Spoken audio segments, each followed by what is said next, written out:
Peggy 3.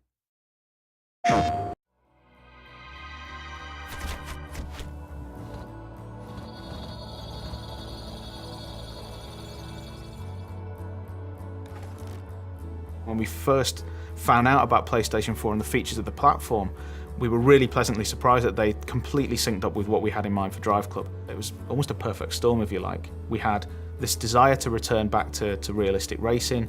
We had this new hardware platform. It was just nice to finally align with both the platform and our own desires as a studio and try and kind of bring that game to life.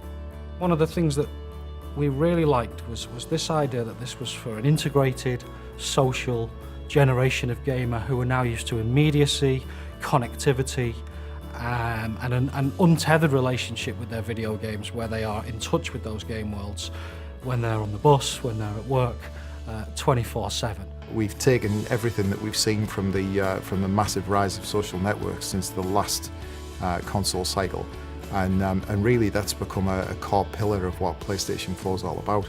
So, you know, Driveclub really works on that level better than anything else you've ever played. We wanted to create a community, a genuine, living, breathing community. So when it came to looking at how we tackle that from a Driveclub perspective, you know, what did community mean to us? It meant that you had to have the ability for players to race both competitively but also collaboratively. And if they're going to collaborate, they've got to be together in a club. You know, they have to be a team of racers. Within Driveclub, there will be a range of social connections. So you'll immediately be able to see all of your PlayStation Network friends, but then you'll also be able to see all of your friends and their connections within inside the game.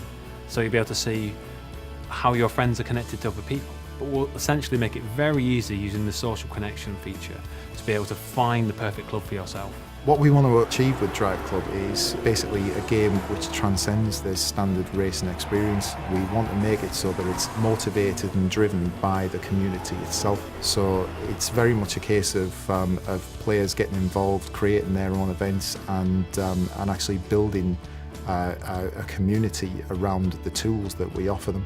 So at the core of Driveclub, you have the ability to, anything that you do in the game, any time that you set, any score that you set, you can bundle that up as a challenge and then send it to friends, club mates, even complete strangers. You know, you can pass this data on to them and say, look what I did, I dare you to beat it.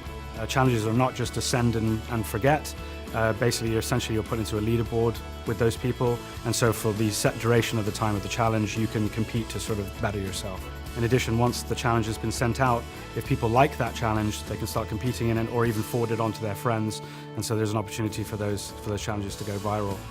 One of the key ways the PlayStation 4 really enhances the multiplayer experience in Driveclub is the fact that every single section of every one of our tracks, our real world kind of breathtaking, beautiful vistas, has data that can be turned into challenges for the best times, the best drift settings, the best 0 to 60 records on every straight, on every bend, on every turn, every piece of camber, every surface type has data that can be turned into challenges which can then be sent to others.